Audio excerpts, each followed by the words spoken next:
Hey, Bruin fans, this is David Singleton, and you're listening to the Once Bruin Show. Go Bruins.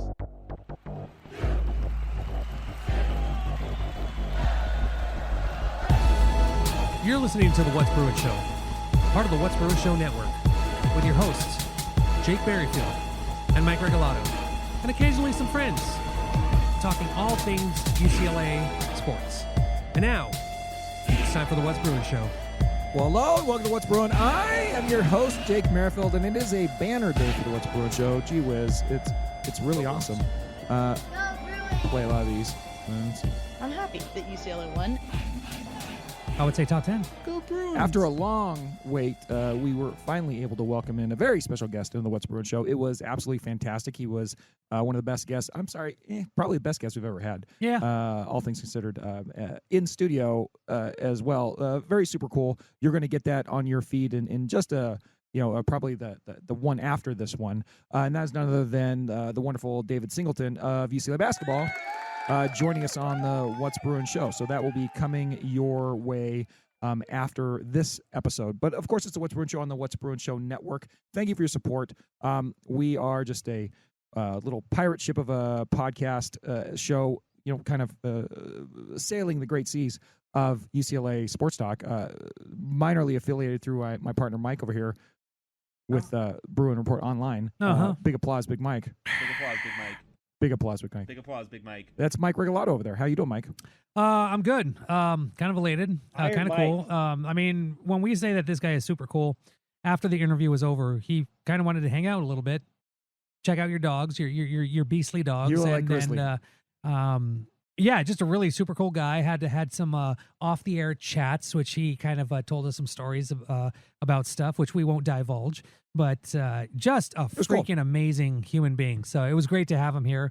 Yeah, definitely top 5, if not top 1. Yeah, so the episode right after this will be our interview with David Singleton. It was pretty much an hour of David Singleton in studio, and it was we enjoyed it immensely. Usually, this is my slogan and kind of what I say normally. I would like to avoid the basketball shows for as long as possible. Not this time, though, right? That sounds super rompy pompy to me. Where's rompy pompy? Sounds rompy pompy. I don't know where it went. I don't know. But anyways, what's going on with your iPad? That sounds rompy pompy, but it was great. It was a great time. So, there it is. Sounds rumpy-pumpy. But it's What's Bruin Show on the What's Bruin Show network. Thank you for your support on the email, what'sbruinshow@gmail.com, on Twitter, Instagram, Threads, if you're on any of those, at What's Bruin Show, patreon.com/What's Bruin Show or what'sbruinshow.com. On YouTube, search What's Bruin Show and look for the UCLA-related stuff. There's merchandise available on my locker site down below in the show notes. And, of course, you call the What's Bruin hotline, 805-399-4WBS. Second Rain in Troy. Suck it. Incidentally, I will be guest co-hosting Rain in Troy Radio tomorrow night. So look for that on YouTube and also on your podcast feed there if you want to see me chopping it up with my good friend Michael Castillo. I'm happy that UCLA won. So am I, Michael. And yeah, absolutely. So I'll be on Rain in Troy tomorrow night as you hear this on, what day is it, Mike? It's Tuesday? Currently, yes. Yeah, so I'll be on Rain in Troy Radio on Wednesday. But thank you once again. And call the hotline. We're heading into, it's a renaissance for UCLA football recruiting right now. That is super awesome cool. UCLA baseball is about to be eliminated from the College World Series, but it was a hell of a run for them. They're down 7-2 to the Razorbacks right now, which is not a great game. SEC kind of dominating UCLA in the final round, in the Bruins' final round of NCAA baseball. Softball went out last weekend. We talked about that, but hey, with all things considered, UCLA seems like the arrow's pointed up for all the Big Ten sports and all that stuff, and we're happy to have you here, Mikey. Let's just make this a sort of quick show. I want to, number one, say thank you, Mike. Thank you very much. I didn't do nothing for doing a show last week, and you getting on the great, wonderful friend of the show.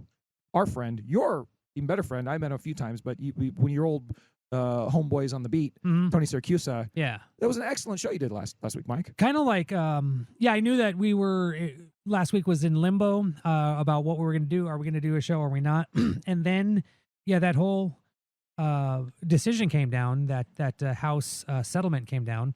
And I was like, we wanted to touch on it briefly, But then you said you were on location, you weren't able to make it. So I'm like, you know what?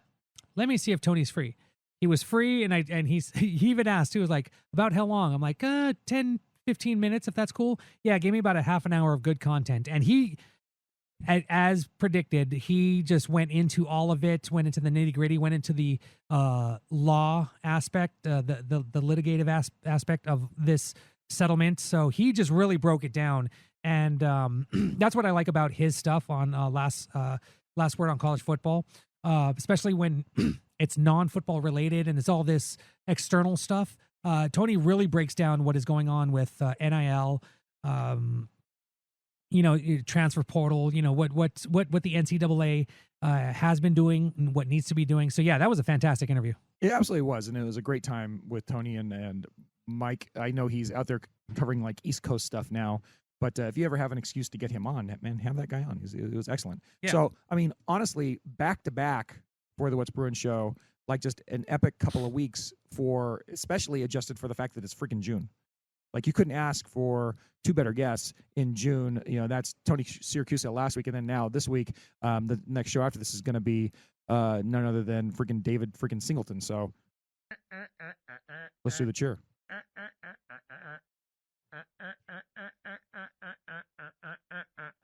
Fight.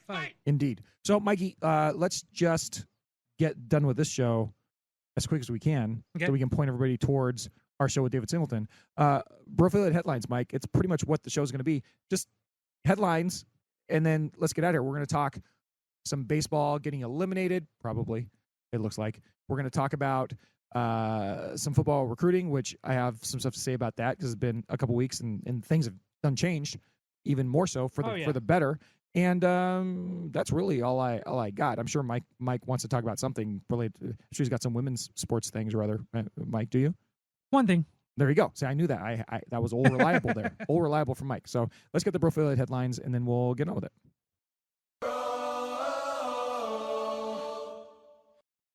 Iron Mike. Big applause, Big Mike. Mike Regalado. Hey, Mike. Hey, shout out to Mike Regalado. Shout out to Mike. With the fist in the air. That's right. One bit of news that is happening with the UCLA women's basketball team. A few weeks ago, head coach Corey Close said that she's done with her recruiting. She's fine with 10 scholarship players on the roster. Or was she? Because news came down at the end of last week that Swedish combo guard Christine Karamuzzi-Siegel is joining the Bruins.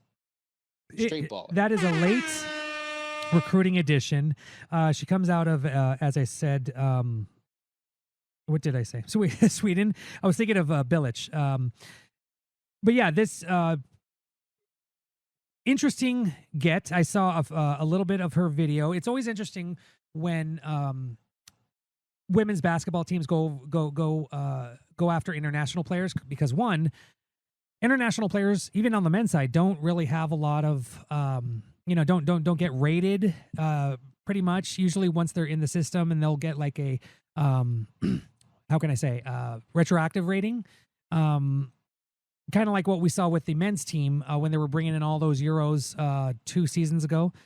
So yeah, not a lot on this little gem, but she seems to be quite a fierce player on both sides of the ball. So definitely will help out with depth on the bench as well as the roster heading into not this season, but the season after when UCLA loses 7 players. So that will suck, but to have another player who knows the system and hopefully stays like the other freshmen. I like that. That's good stuff. What do we have for baseball we're going to talk about? Let's talk about that really quickly because we're in the midst of it. UCLA won 7 consecutive games to start the postseason. Pretty rad. And things kind of took a turn. They had their first game in the College World Series against Murray State, and that was just an absolute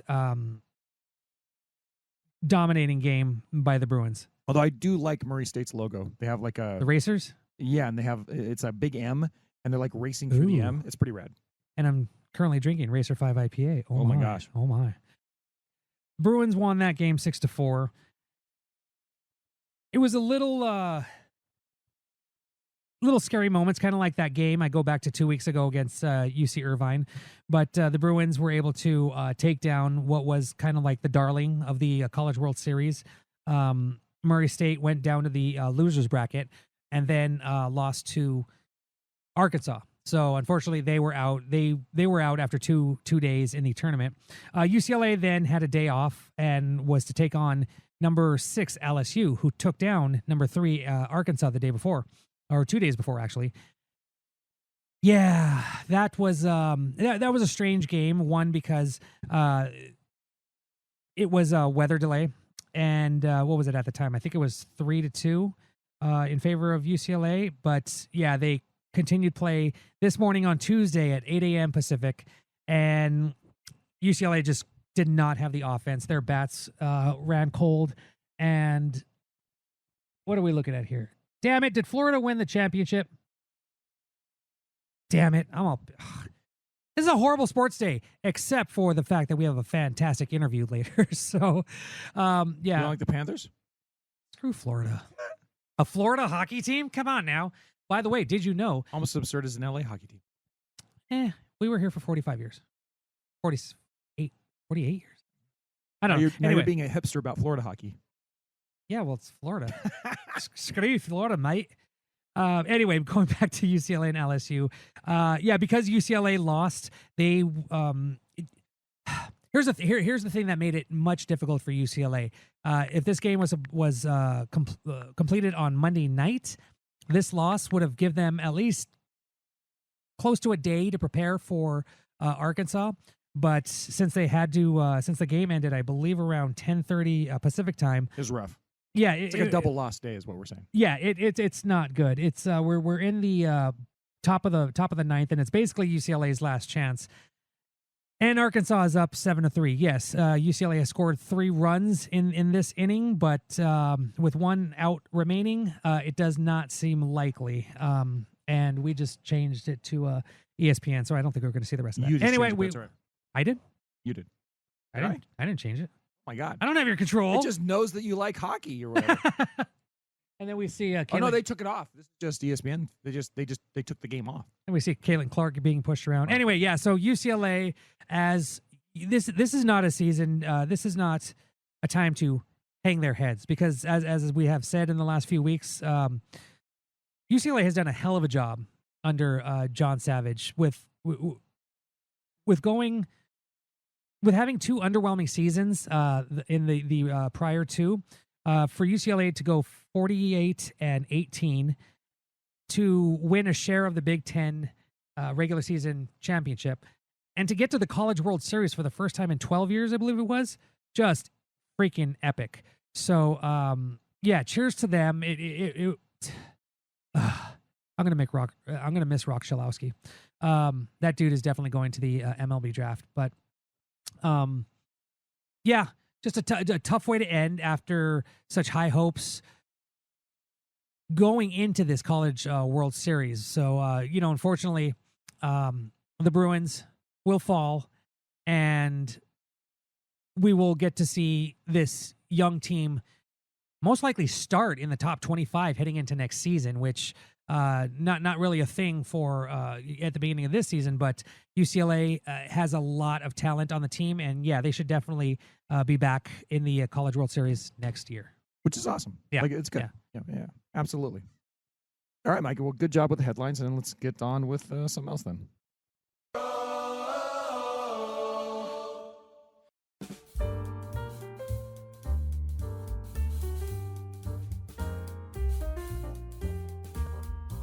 Do you think we drink too much? No, we don't drink too much. Men face reality, women don't. That's why men need to drink. I hate it when podcasters talk about what they're drinking. What else am I gonna drink, Bob? A fucking Fresca? We're not having Frescas tonight. Actually, I'm having a celebratory cocktail, Mikey, here on the What's Bruin Symposium.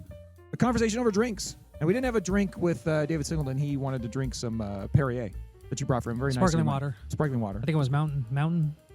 Mountain Spring? Anyway, Whatever it was, he enjoyed it. He did. But I poured myself a cocktail. It's a new kind of little riff I made on Manhattan that I just kind of discovered.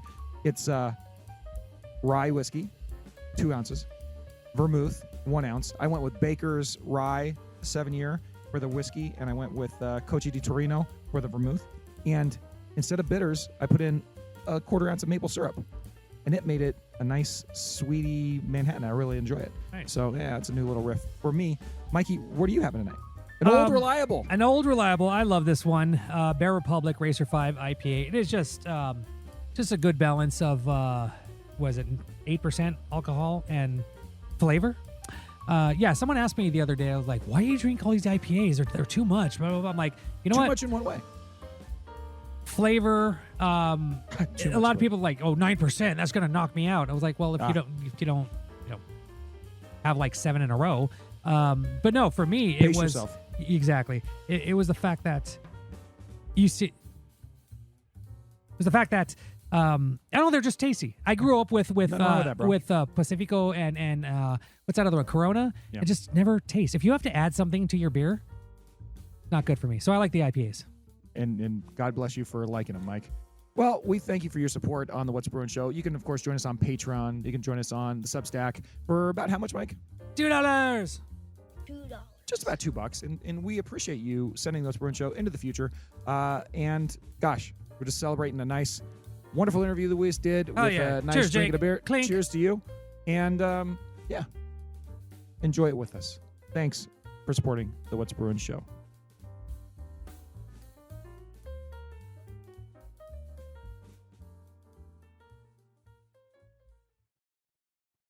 Blue 32, Blue 32, California, California, hey!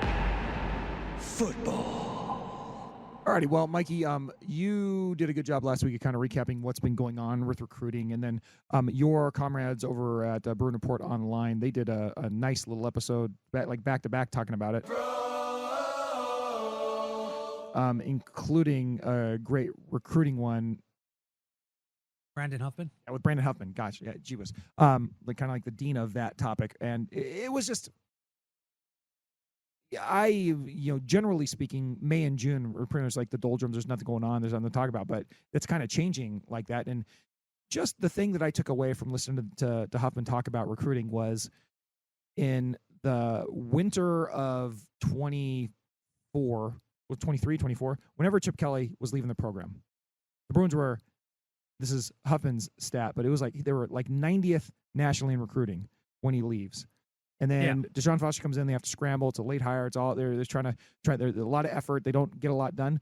But to come all the way back around to now, when that podcast was recorded, the Bruins were at 15 for next year. And now looking at the composite, they're at 11 for next year. And I think they're at 11 for 2027.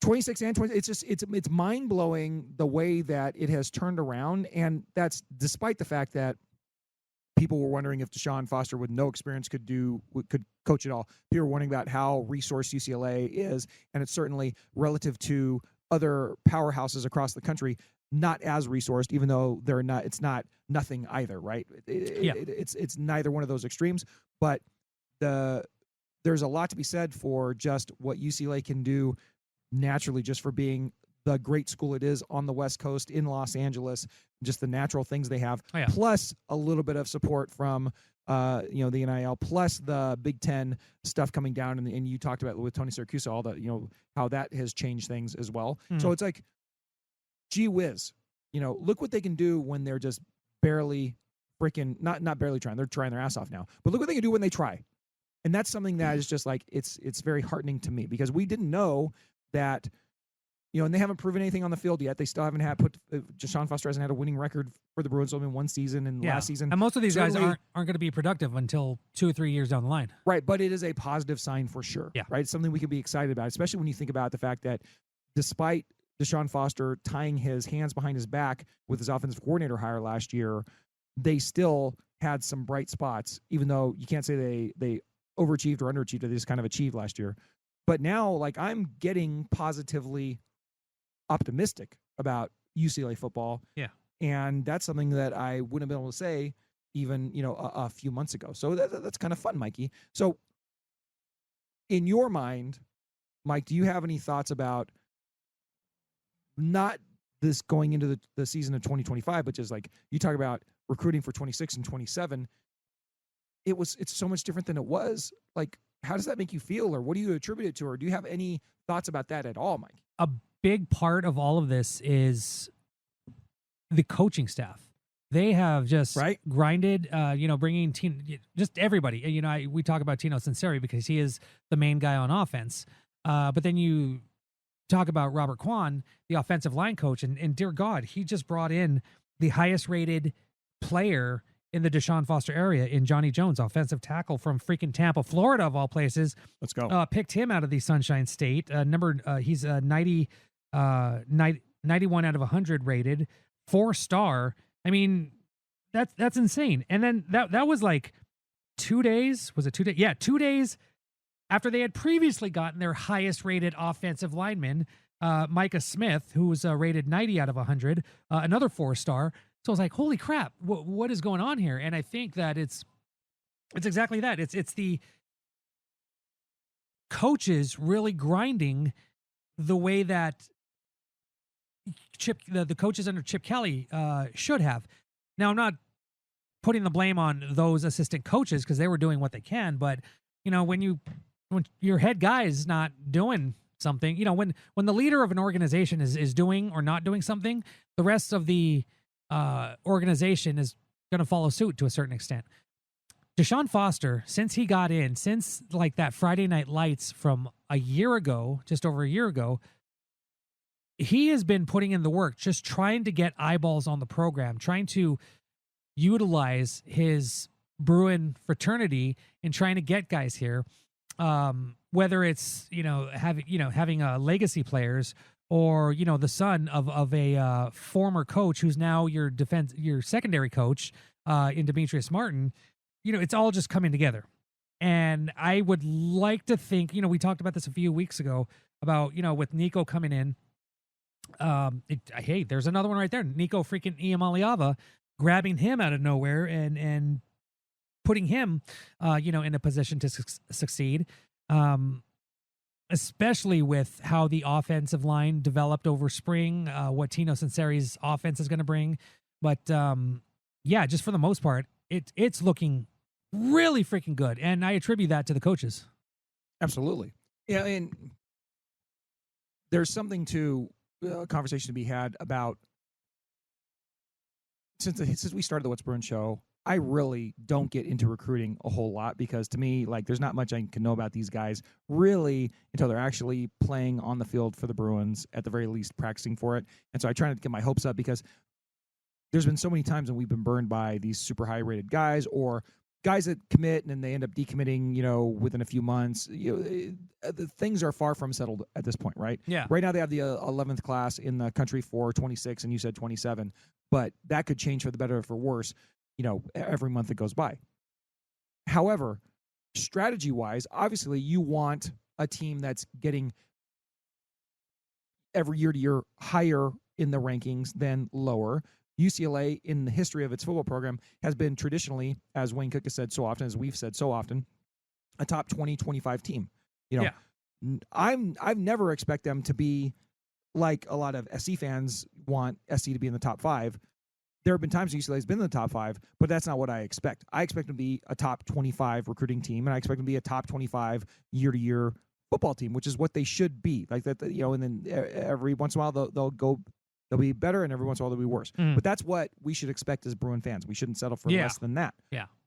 With that being said, if their strategy now is to just be efficient recruiters, recruit a lot of guys or whatever, but the guys they're bringing in are the quality 4-stars or the quality guys that want to come and be a part of this program for this particular year, that's what I want to see. Like, the more star effing they do when they're out there casting lines on guys that may be like the prima donna types or big risk type guys, to me, I'd much rather them win with guys that, I mean, it's kind of like a no-brainer, but like, how many times have we seen UCLA get burned by the big name recruits, for whatever reason, Mike. Hey, Mickey! Where are you?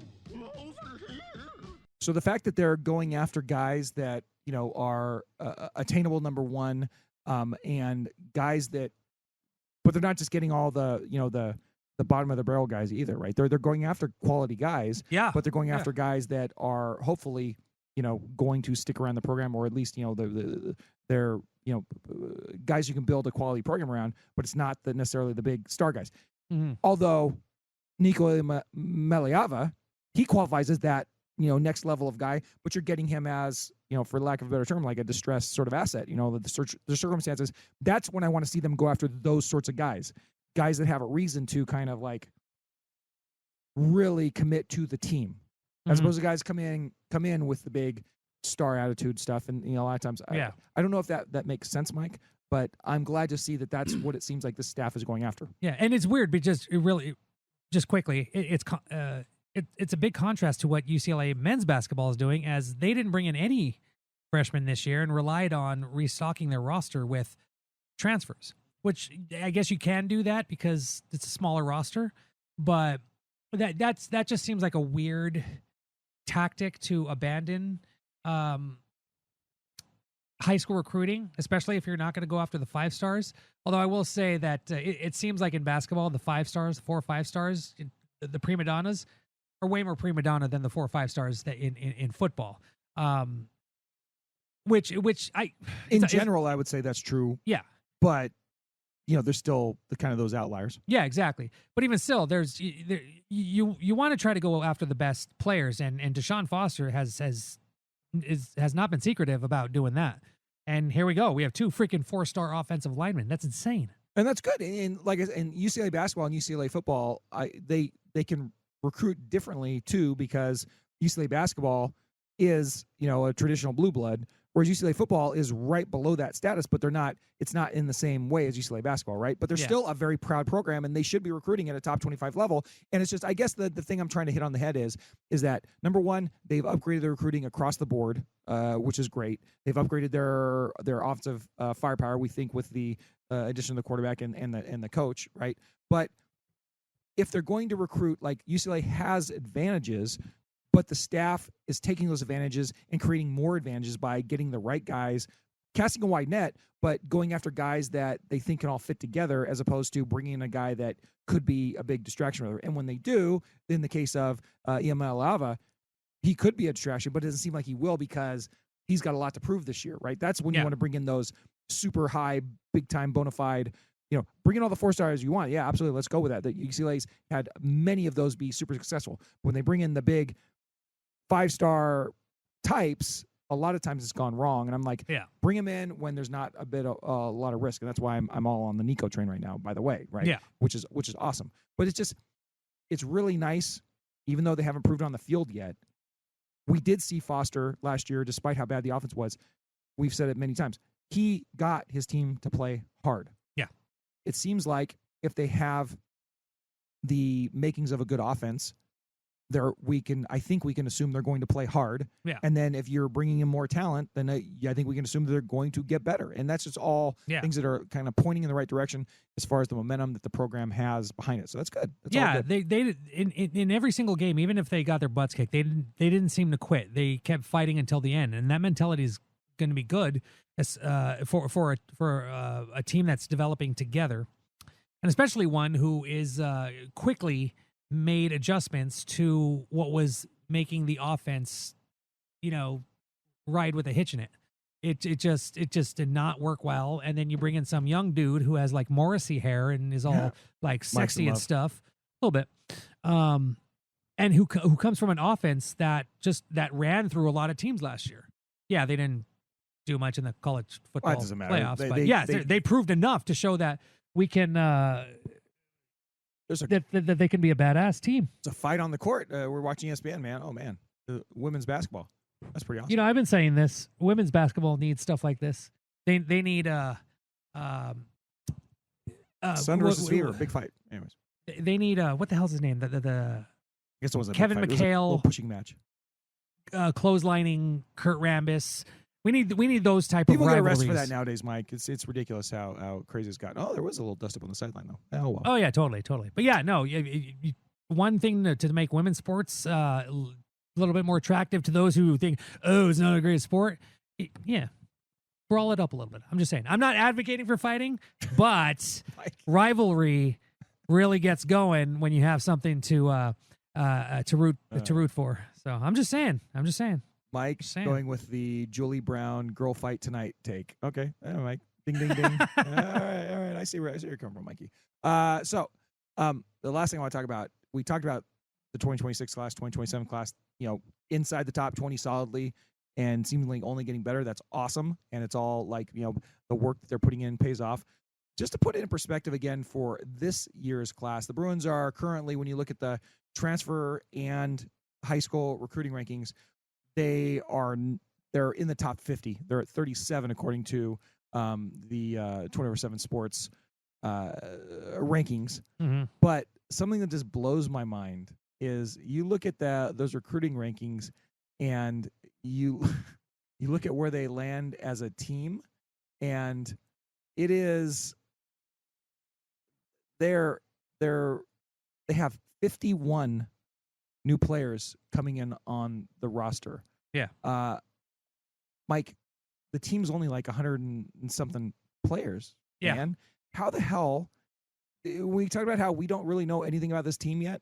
We don't really know anything about this team because they have completely turned over. They are now West Virginia has 80 new players. I don't know how that happens. North Carolina, Bill Belichick, 71 new players. Mississippi State, 60 new players. Arkansas, 55. Ole Miss, 53. But UCLA right there after that, number 6 in the country with the most new guys, transfers and commits. 51 new players. That's just absolutely bonkers. So to say that we really know anything about what this team is going to be like is pretty crazy. Oh my God. We're okay, hoping, so but we don't really know that much. Every offseason, the contributors at Bro get together and put together lists of the top 30 players heading into next season. Yeah. Clearly, Nico's number one for me, and it should be for everyone else. I'm looking at this roster, and I'm like, that guy. I'm like, who's that guy? And who's that guy? And who's that guy? And wait, he came from where? And it's absolutely bonkers. We don't know. We don't know half the roster. It's insane. Like this turnover is 31 just insane. transfers, man. Insane. Yeah. So I mean, we don't know till we know. Yeah. But it is a way to start learning about these fine young gentlemen. But yeah, I have no idea what's going to happen. Yeah, neither do I. So. All right, Mikey. Well, that's good. That's enough football. Let's get to what's brewing with you. What's brewing with you? You ask me. What's brewing with me? Yeah. What's brewing with you? What's brewing with me? What's brewing with you? Mikey. What have I been doing? Yeah, just trying to sleep. It's I got off work, although summer school started today, but last week I was off of work. Most of you know that I work in education, and so the last day of school was about a week ago, Tuesday. So yeah, just trying to sleep in and just get some rest. Chilling with my kiddos who have days off, have vacation, but at the same time they're still doing this group or that group or whatever. Hugo, my son, my youngest, wanted to do flag football for his summer, like a summer camp through his school. Very excited, calling me about a week ago, saying that he caught a approximately, from what my daughters say, 30-yard touchdown reception. Let's go. And he was like, yeah, I saw it, and I didn't think I would catch it, and I caught it. And then I talked to my friends. It's like the Sandlot. And they were like, wow, we didn't think you would catch it. And he was like, me neither. So nice work, Hugo. But yeah, but the summer is awesome just because it's So you like go Odell on it, one hand or what? I don't know. I think he went, two right in the two-handed. Yeah, I'm teaching him like, different ways to catch wherever the ball goes. Certainly. And it's funny, we went to the beach on Thursday and, we took the football as we usually do, but instead of just playing catch, he's like, Dad, let's do some routes. I'm like, oh. So I drew a line in the sand. He lined up and I hiked it to myself. I would call out post, curl, hook, side, out, whatever, corner. He knew exactly what it was. I'm like, damn, this money's going. Yeah, they sell footballs with little roots on them too. No, I know, but I didn't. But if he already knows, he already knows. Well, that's the thing. This It's awesome. this camp, they not only go into they go deep into fundamentals. I love it. Like how to catch all these routes, stuff like that. So I'm like, damn, boy. So now we're gonna. I have a feeling he's going to attach himself to college football a lot more than he did in the past. So that was pretty fun. That is fun. But also, one of the things we like to do in the summer, my kids always like to say, "Hey, Dad, what's a movie from when you were a kid or a TV show?" Blah blah blah. And most of them I can't show them because the 80s were weird, man. 80s were weird. But I'm like, I don't know why. It just came to me. I was like, search for Steel Magnolias. We're watching that. Steel Magnolias is one of my favorite movies ever. I don't know if you knew this. I absolutely love that movie. It is a great Southern movie, Southern women's movie. Okay. You have Olympia Dukakis. Yeah. You have Dolly Parton. Yeah. You have my girlfriend / mother figure, Sally Fields. Yeah. And then you have, what's her name? Julia Roberts. Julia Roberts. Just and then Tom Skerritt playing the asshole dad who likes to give Weezer shit. That's awesome. I absolutely love this movie. Chick flick be damned. This is one of the greatest American movies ever. And if you haven't seen it, go out and do yourself a favor and go out and watch it tonight. I'm just saying. It's an amazing show. Amazing movie. Jake, what's brewing with you? That's great, Mike. I always like a good recommendation. You've never seen it? Yeah, I've seen it. Oh, okay. Yeah. I'm like, good recommendation. Come on now. You're hilarious. I'm on vacation this week. We're going to Florida next week. We won't be doing a show the next 2 weeks. I don't know what Mike's going to be doing. He'll probably do a show. We shall see. I just got a new smoker, which is awesome. I'm cooking a brisket right now. And Malcolm decided to the old smoker I got right before COVID started, and it served me well. It was a great Traeger from Costco. Went 5 years with this bad boy, and completely wore it out. All the parts on the inside were like rusted or burnt out, and it was barely. It would light on fire every time I cooked the last like 2 months. So we finally retired it, and I got myself a really nice kind of upgraded one, also from Costco. And now I'm cooking a brisket on it. It's fun. This one's a Traeger? Both Traegers, yeah. Malcolm decided that he wanted to take apart the old one, so he got a sledgehammer and like a crowbar, and he's like banging on the thing. And he didn't quite totally destroy it, but he took out some aggression on it, so it was good. So, Nice. the circle of life, I guess. Circle of life for smokers. So that's what we're doing, and we're looking forward to having a good time in Florida, and we'll see how it goes when we come back. Other than that, Mike, that's about it. I want to end this show so we can get right to talking about our wonderful, fantastic guest, David Singleton, who just appeared in studio for an hour. So yeah, if amazing you enjoyed this, guy. definitely listen to that. If you didn't enjoy this, definitely listen to that because it was a really, really fun time. So, yeah, exactly. Yeah, Mikey will probably be back with you. I'm sorry, you had something to say? Yeah, I just can't get over just how cool of a guy. Not only to say that he not only wanted to come on our show, he wanted to be in studio. Like he asked to come in studio, and I'm like, and we had a couple near misses, and it was all like, to the good. You're cool to come to the North Valley. Oh yeah, totally. I'm like, damn. And then he comes here, coolest guy, coolest freaking guy ever. Yeah, and he told me where he's hanging out, and I immediately had a couple of recs for him, like where he's living right now. And I had a couple of recs for him automatically. So I think it started well and ended well, and he loved Grizzly, the super dog. So it was a great night all around. So Mikey, thanks for joining the show. Thanks for being here. Obviously, thank you for listening to the show. All of you out there, please listen to the next show with David Singleton. And you got anything for us? Call the hotline 805-399-4WBS. It's like Randy Troy. I will be on Randy Troy Radio tomorrow night with Michael Castillo. That'll be on YouTube, and I should be barring some unforeseen event. And until next time, I guess, Mikey, what do we have to say to the people? Go. Good evening. Smoke 'em if you got 'em. That was the What's Bruin Show. Oh my God. Try us tomorrow. Same bat time, same bat channel. It's gotta be in or out, Mom. In or out. Well, I need the door closed. Thank you for your cooperation. Dude, Rob, we play some ball on the West Coast. The final word is boob.